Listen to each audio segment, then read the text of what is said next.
Hey! Tambala na! At eto na sila, ang nag-iisang masugid na tagahanga ni Nicole Yala. Chris Chuper! Kasama ang nag-iisang die-hard fan ni Chris Chuper, Nicole Yala! Mula sa Mahiwagang Burnay, ang kwento.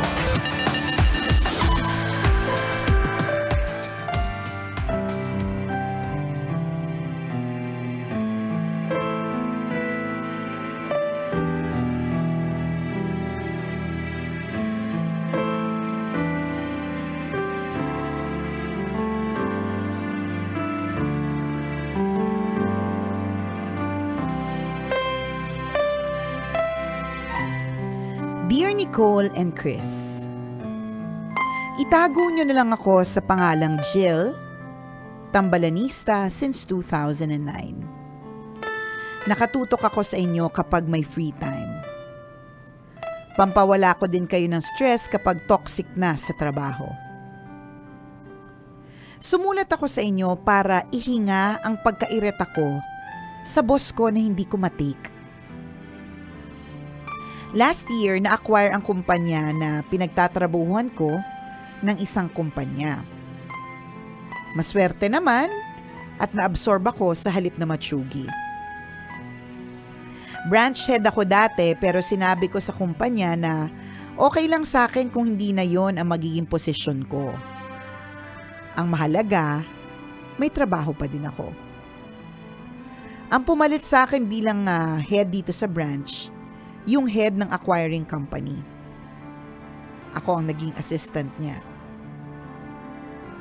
Maluwag ko namang tinanggap sa dibdib ko. In all honesty, no hurt feelings. Kaya lang, bawat galaw ng bagong boss, gustong iparamdam sa amin na siya ang boss. Grabe mag-power trip. Hindi marunong rumispeto. Sa group chat, kuda dito, kuda doon. 12 years na ako sa industry pero ang lakas iparamdam sa akin na mukha akong tanga. Kung makapag-utos, akala mo may-ari na ng kumpanya. Bida-bida. Hindi tuloy namin maiwasang mag-clash. Sinabihan ako ng office mates ko sa ibang branch na mag-ingat sa bagong salta dahil walang magtatanggol sa akin. Pinilit kong kumalma. Tuwing mag-chat si boss ng pagkahaba-haba at nakakairita, ang sagot ko lang ay, okay, or copy, minsan noted. Kung dati ay patola ko, ngayon pinapalagpas ko na lang ang lahat. Iniisip ko na lang yung mga anak ko na kailangan kong buhayin. I also console myself by thinking na lahat naman ng tao may bad side. Nagkataon lang na medyo obvious yung sa kanya. Sinasabi ko sa sarili ko na makaka-adjust din siguro ako eventually. Tiwala lang. Okay naman kami kapag magkaharap pero deep inside alam naming pareho na tension is brewing underneath the surface.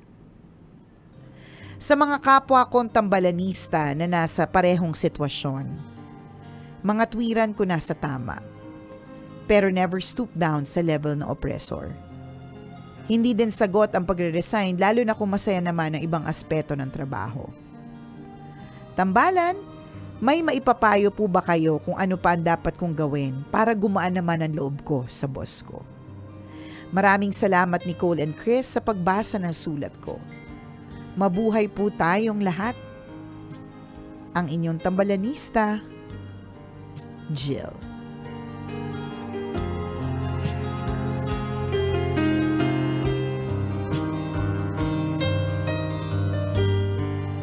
Biglang sumagi sa isip ko, partner, nung nag-apply ka sa Love Radio. Ang ano na naman yung kwentong yan? ang kanyang pang-akit, siya po ay tinaguri ang Jill of all trades. Kung merong jack of all trades, merong Jill of all trades. So, di ba? Pasok sa Love Radio. Sa true, di ba? O, di ba kapangalan mo, Jill? Jill of all trades. Pero alam mo, bakit? Ano ba yun? Bakit mo naalala pala? Ha? Bakit mo naalala? Kasi Jill yung pangalan ng entry sender. Okay. One time kinuwento mo yun sa ere, na ginamit mo. Yan. Ginamit ko yung nung nag-a-apply ako. Oo. I'm a Jill of all trades. Diba? Pasikat. Bida-bida din.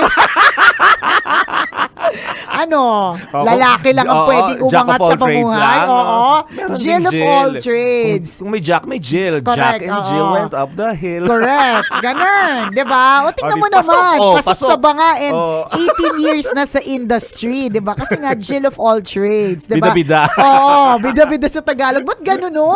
Ayan naman po tayo eh. Pag English, Oh. Jill of all trades. Diba? Pag Tagalog, bida-bida. Epal. Teka, anong naging reaction nung boss natin dati, nung binanggit mo yun? Wala. Sabi niya, pauso to. Ano, may ganito ba? Wala naman siyang sinabi, partner. Kunyari hindi siya na-surprise. Charot.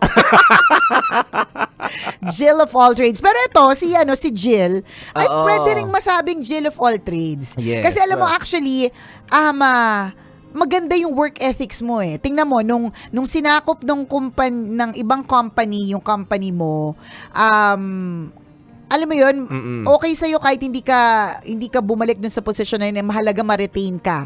Mahalaga may trabaho ka pa rin. So, alam mo yun, ang sa'yo magtrabaho lang, ganyan. And marami naman yung ganon, yung hindi sila pumapasok sa trabaho para makapagkaibigan or para bumarkada or para, to have fun. Talagang nagtatrabaho talaga sila kasi trabaho lang talaga ito. And it works for them. Ganon. And tama ka naman dun sa sinabi mo, Jill. Alam mo, wala ka nang dapat ibang gawin kundi ipagpatuloy lang yung ginagawa mo. 'Di ba? Na iniisip mo na hindi lang naman yung boss mo yung isang aspeto ng trabaho, meron pang mga iba, tas yung lagi mong iniisip na yung mga anak mo na kailangan mong pakainin, 'di ba? Sabi nga ano yung sabi natin, partner, the best way for you to appreciate your job is to imagine kung wala kang job, 'di ba? So, Correct. maganda na yung ginagawa mo. Kung mukha namang 12 years ka na sa industriya at hindi ka naman talaga tanga dyan, talagang may mga boss lang talagang mga ganyan. So, pero ang gusto ko rin nga pwede mong itry is to try to look into his or her good side. Hindi ko alam kung lalaki o babae. Meron yan. Imposibleng wala. Merong goodness. Merong kilite ang bawat tao. Imposibleng wala. Baka naman ang kiliti niyan, mahilig ba siya sa kape? Kunwari lang, 'di ba? Ano ba naman yung offeran mo siya ng kape? 'Di ba? Alam mo, it will make his or her day. Alam mo yun, yung gagaan yung loob niya sa'yo. Hanapin mo yung pwedeng magpagaan ng loob niya sa'yo. Ganon. Yung magpapabait sa'yo sa kanya. Oo. Sa'yo. Magpapabait sa'yo. Yun. Basta yung maging mabait siya sa'yo. Mga ganun. Kasi imposibleng walang yan eh. Walang Kabaitang taglay. kabaitan at walang Yes. kilite. Meron yan. May nagpapasmile dyan. Mamaya, so umpisahan mo sa kilikili. Yan. Kiliti ba ka mo, di ba? Huwag kang titigil hanggang hindi mo naabot ang talampakan. Ayan. Ha? Meron niyang kilite. Kailangan mo lang talagang hanapin. Kung ang intention mo is, di ba, syempre, gusto mo rin naman na pumasok ng hindi mabigat sa kalooban. Di ba? Kasi wala kang magagawa kung kailangan mong tiisin ng trabaho kaysa walang trabaho at may mga anak kang pinapag-aral at pinapakain, kailangan mo talagang mahalin eventually yung trabaho at yung mga kasama mo sa trabaho, 'di ba? So hanapin mo yung kilite. Meron 'yan, imposibleng wala. Correct. Agree ako sa lahat ng sinabi mo, partner, and to add to that, gusto ko yung mindset ni Jill of all trades. Ni Jill of all Oo. trades. Totoo 'yun, no. Ang bawat trabaho laging may yan eh. May there are always parang 'di ba tinatawag nating trade-offs involved. Hindi laging okay pag Yes. kahit gustong-gusto ko tong trabaho na to, laging may yan.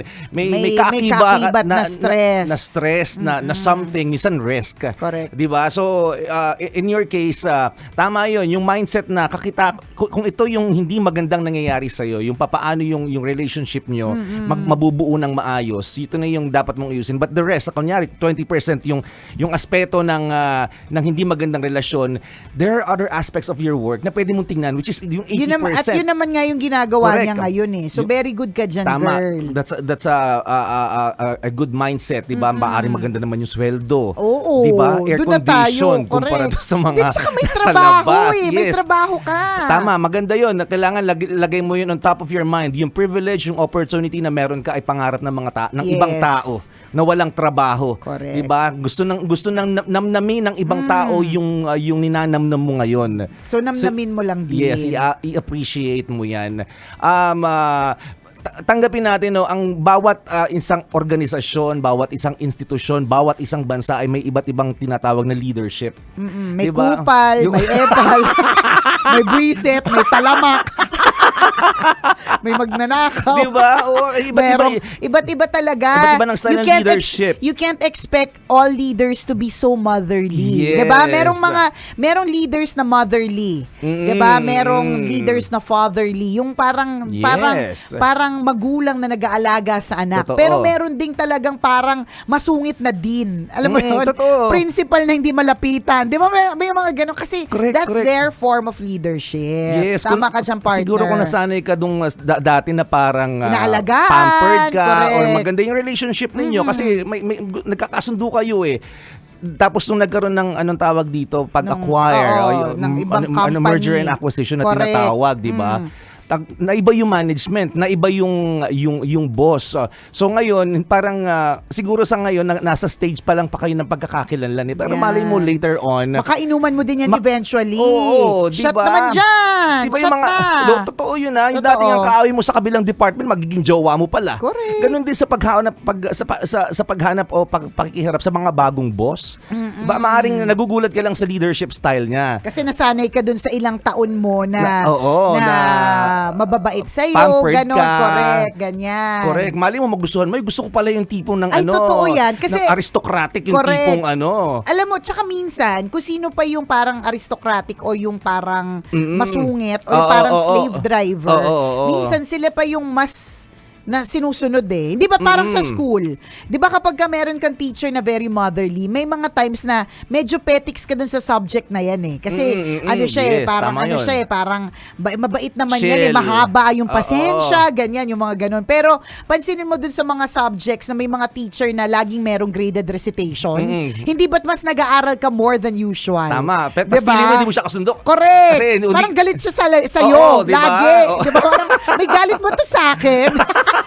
Diba? May inis mo ba to sa akin? Ganun. Kasi yun yung type ng leadership style niya. Oo, yung kanyang Pag-motivate ng ng subordinates. At hindi lang siguro pag-motivate partner, ganun lang din sila yung karakter nila eh. May ganun eh. 'Di ba? Pati naman Correct. sa parenting, merong sobrang strict. 'Di ba? Meron din Yes, namang sobrang yes. lenient, ganun. So ibig sabihin na para dun sa mga in the same situation, kahit naman lumipat ka sa ibang kumpanya, wala namang assurance na hindi naman epal yung susunod na magiging mong boss, 'di ba?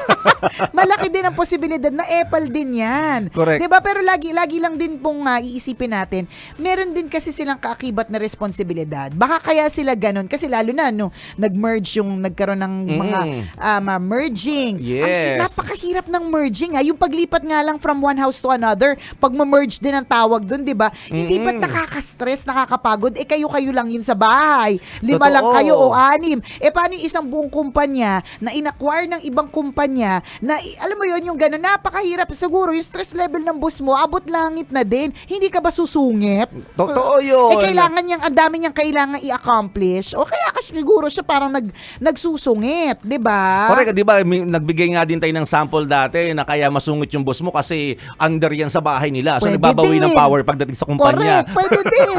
Pero kahit hindi siya under, may posibilidad yun na parang magpa-power trip ako dito sa opisina ko kasi sa bahay, bahay. di ba wala akong power. Yung misis ko kasi laging bida sa bahay namin yung eh. misis ko yung commander eh. So, yung ginagalang commander ako sa in chief. opisina. Oo, ganun. Oo. Pwedeng ganun. Kumbaga meron laging backstory bakit ang isang tao ay ganyan. Yes, diba? So, yes. babalik tayo dun sa hanapin mo saan yung kiliti niya kasi imposible namang hindi. Find an interest. Meron yan, di ba? Agree ako Oo, doon. Alam mo, alimbawa, nakita mo, dedicated siya sobra dun sa isang kunyari, politiko, kunwari na lang, bet mo din yun. Alam mo, yan yung na-realize ko pagka panahon ng mga ganito partner. Oo. Para walang away at walang wahabang diskusyonan. Kunwari na lang, bet mo. Babalimbing ka din. Kunwari Balimbing lang minsan. Ganun na lang din. Di ba? Ang pangit ang payo mo. Hindi, ang bottom line lang doon, partner. Parang, kasi humahaba eh. Hindi, ang tawag humahaba doon- ang sama ng loob, humahaba ang diskusyon. Eh di Correct. umuo ka na lang. Diba? Hindi ba totoo naman? Oo. Hindi naman kasi matitigil lang. Okay, let's not talk about politics. Para hindi pangit ang advice ko. Hindi na politika, kunwari, sa isang awayan, hindi ba't kapag yung isa umuo na lang? Hindi ba tapos na? Correct, Hindi na magpupush yung isa, hindi na yan nararatrat. Paano umuo na yung kabila eh? Parang sige. Hayaan na natin, hayaan sige na natin, sige na. Oo, matapos Ganun. lang ang usapan. Kasi hindi talaga matatapos kasi may ipaglalaban. So yun yung point ko. Hanapin mo yung kung saan siya yung kung saan yung very happy siya, yung may pinaglalaban niya talaga. Tas anuhin mo yun, parang utuin mo siya. Ano ba yung, wala akong ma-proper na term, buwisit, nakakairita. Ang bigat kasi ng suot ko necklace, nakakabigat ng puso. Yung brains ko bumababa. Sumasama doon sa necklace. Sumasama sa necklace, buwisit. Di ba? Ang ganda nga yung pang madam, pang first lady, sabi ko kanina. First lady, 'di ba? Syempre proudly Philippine made, 'di ba? Support local. Anyways, 'di ba yung mga ganun ba? Hahanapin mo kasi meron 'yan eh. Yun talaga Agree. yung sa akin. Kapag meron akong natatandaan ko meron akong dating boss na sobrang very, very strict talaga siya. At yun yung naging effect sa amin. Sa sobrang strict niya, parang lahat kami parang always on our toes. Yung parang always kaming ready anytime meron siyang hingin. Kasi lagi niyang hihingin. Alam mo yung ganon? So, ang ginawa ko, hinanapan ko na lang yung good side. Nahirapan din ako nung una, pero meron. Tapos marirealize mo pag nahanap mo yung good side, na tao din pala siya. 'Di ba? Na tao din pala siya na merong mga likes and dislikes, 'di ba? Mas madali na siyang mas madali mo nang tatanggapin. Totoo yan. Ganon. For some, ang tawag nila balimbingan nga di ba? For some, plastikan. Pag Tagalog kasi talaga ang sama pakinggan eh. Balimbingan, plastikan, walang sariling paninindigan. Pero ang tawag doon, 'di ba? Ang tawag doon, pakikisama. Yan, Di 'di ba? ba? Yung totoo yun. Minsan kasi, totoo, hindi naman lahat ng katrabaho natin ay makakasundo natin. Pero kailangan mong pakisamahan. Kasi magkakasama ka sa trabaho eh. Correct. Di ba? Yung mood niya, kailangan mong pakisamahan. Paano siya manalita, kahit ayaw mo, kailangan mong pakisamahan. Di ba? Yung kultura niya, kailangan mong sakyan. Kasi sinasakyan ka rin niya eh. Yes. Yung trip mo, hindi niya rin trip, pero sinasakyan niya na lang din. Correct. Ganun. So, ganun yun. Ang tawag doon, Sige na nga, pakikisama. Oo. Kahit na, Plastikan at balimbingan talaga. Naalala ko dati meron kaming dadaanan na street. Kunyari dadaan tong nangangampanya. Gana BBM, lakas ng sound sa speaker. Pag iba namang araw na dumaan, tapos Lenny naman yung ganun din, malakas. Lenny, balimbing talaga to. Kanino ka ba talaga? Nakakatawa. Mga gano'n. So, may mga ganun tao. Pero in the end of it all, ang kailangan magsama-sama pa rin, di ba? Kasi matatawa ka. Oo. Pero pakikisama talaga eh. Pakikisama. Wag lang magkaroon ng away. Wag lang nanti-trigger. Oo. So, ganun sa opisina. Ganun na lang din. Kailangan- Hanapin mo yung good side kasi meron eh. May Agree magagawa ako ka doon. ba? Siya na yung nandoon. 'Di ba?